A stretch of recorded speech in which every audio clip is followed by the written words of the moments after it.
Assalamualaikum warahmatullahi wabarakatuh. Selamat berjumpa lagi di dalam channel Bang Komar dengan podcastnya. Dan hari ini kita kembali berdiskusi tentang masalah-masalah aktual dan lebih fokus lagi terhadap masalah-masalah yang sebetulnya itu ringan-ringan saja, karena hanya sekitar kebutuhan primer yang menjadi konsumsi dasar dari kehidupan setiap rumah tangga, yaitu mahalnya bahan pangan dan kemudian kelangkaan beberapa alat kebutuhan rumah tangga. Dalam hal ini sekarang ini adalah minyak goreng. Nah, dalam perspektif itu maka saya mencoba untuk pendekatannya adalah pendekatan teori sebab akibat. Oleh karena itu saya melihatnya dalam konteks kelangkaan minyak goreng ini itu karena kembali kepada masalah ketahanan. Tahanan itu sendiri adalah proses internalisasi yang terjadi, baik itu ketahanan nasional maupun ketahanan pangan. Dan menurut saya ada satu ketahanan lagi, yaitu ketahanan sosial. Ketahanan sosial yang menyangkut di dalamnya ketahanan emosional, ketahanan terhadap moralitas. Kalau ketahanan pangan ya sudah jelas ada kebijakan pemerintah terhadap bagaimana mengantisipasi agar kecukupan pangan mensuplai kebutuhan masyarakat terhadap adanya pangan, dalam hal ini terutama beras, minyak, gula, dan 9 bahan pokok lainnya. Itu sudah ada konsep dan kita harus mensyukuri itu. Dan kita pemerintah terima kasih banyak gitu, menciptakan sebuah konsep bernegara, dalam hal ini kita sebut dengan ketahanan pangan.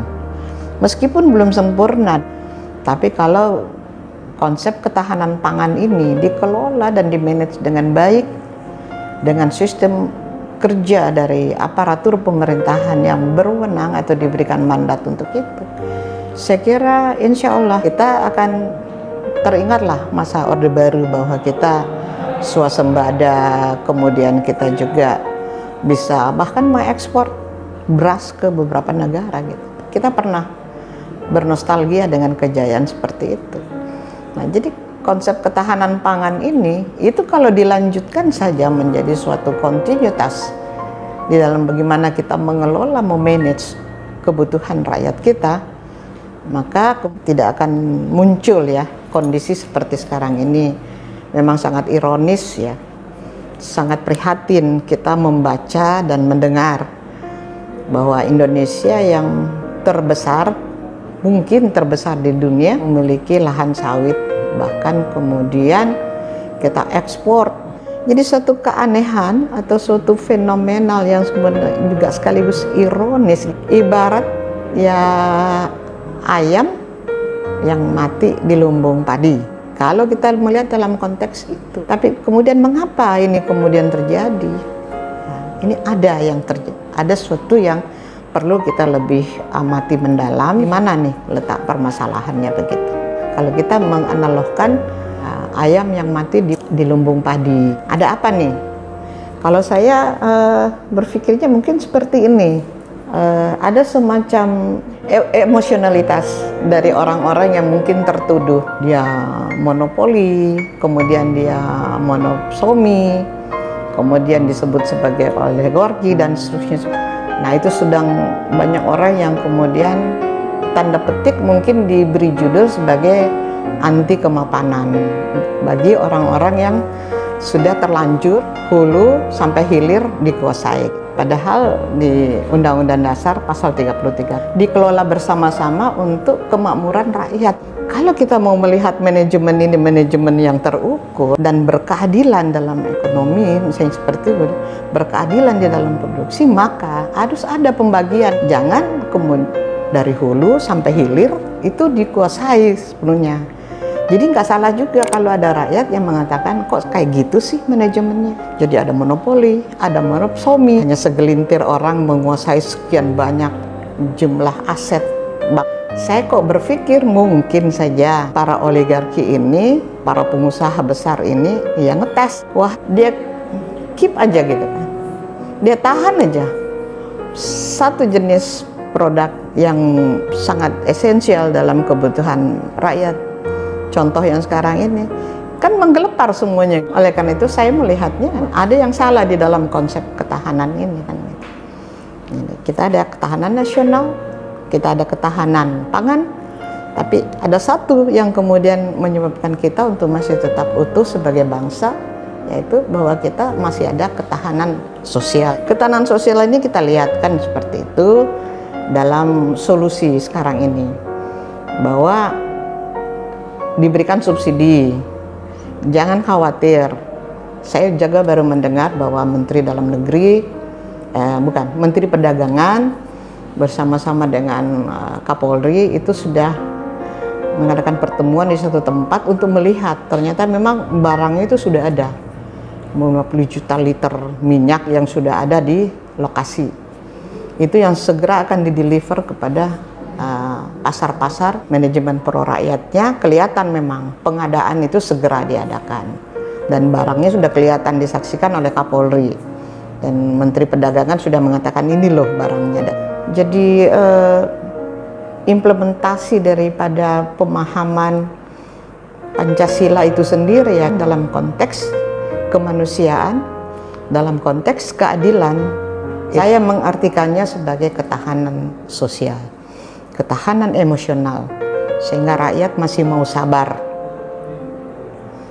rakyat masih bisa mengerti apa yang sedang terjadi, rakyat masih mau untuk menunggu, dan rakyat masih mau insya Allah besok pemerintah akan segera menyelesaikan persoalan. Ketahanan ini sekarang ini menjadi ya udahlah, untung ada pemerintah sekarang ini. Tapi jangan dibiarkan ini menjadi sesuatu pembiaran. Jangan sampai kemudian ketahanan emosional, ketahanan moral, ketahanan akhlak, ketahanan yang baik-baik paripurna ini gitu. Kalau dia sampai kepada garis finish, sampai mentok, dan kemudian rakyat merasa inikah arti dan makna sebuah kemerdekaan? Apakah ini arti daripada menikmati hasil pembangunan? Apakah ini yang dimaksud dengan Indonesia yang gemah ripah loh jenawe, seperti selalu yang disampaikan oleh pemerintah kepada rakyat, menuju masyarakat adil, makmur, dan sejahtera? Kalau sampai pertanyaan itu terjadi akumulasi dan secara kumulatif juga kemudian ada aja trigger. Kita sudah ada dua contoh kan gitu. Tahun 1966 itu terjadi pergolakan karena people power juga gitu. Karena kondisi ekonomi. Kemudian pada tahun 98 terjadi lagi people power juga kan, meskipun itu semuanya menimbulkan korban jiwa. Tapi apa iya kemudian begitu? Mahalnya sebuah perjuangan rakyat gitu untuk memberitahu kepada pemerintah, warning kepada pemerintah, jangan itu dijadikan menjadi nggak apa-apa, biar aja ada tumbalnya, ada korbannya. Nggak boleh. Manajemen republik ini harus bisa diselesaikan secara soft gitu. Jadi kata kunci menurut saya itu adalah itu masih terlalu senjang. Kesenjangan inilah yang nanti mungkin bisa menimbulkan gejala untuk bergejolak, gejala untuk kemudian berkumpul untuk bagaimana mencari solusi versi rakyat, dan ini yang kita cegah. Oleh karena itu menurut saya mari kita tingkatkan ketahanan nasional kita, biarlah sudah dikerjakan oleh yang berwenang. Ketahanan pangan juga sudah secara konsepsional sudah oke gitu. Tapi ketahanan sosial ini yang menurut saya perlu, jangan sampai daya tahan resilience daripada masyarakat dan rakyat ini ada yang kemudian menunggu waktu seperti itu.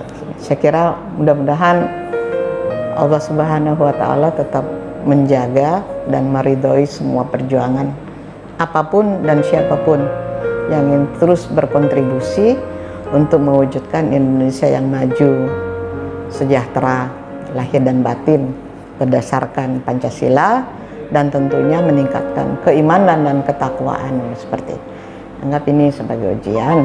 Tapi tolong pemerintah, jangan biarkan suasana ini berlarut-larut, karena tidak ada satupun yang kemudian perintah, mungkin saya salah, tapi dalam Al-Quran orang itu tidak disuruh untuk minta maaf, tapi kita hanya disuruh untuk memaafkan. Nah, oleh karena itu nggak ada salahnya kalau kemudian pemerintah itu meminta maaf atas kesalahan, atas kekurangan, atau juga karena adanya minta maaf kan atas kejadian seperti ini, seperti itu.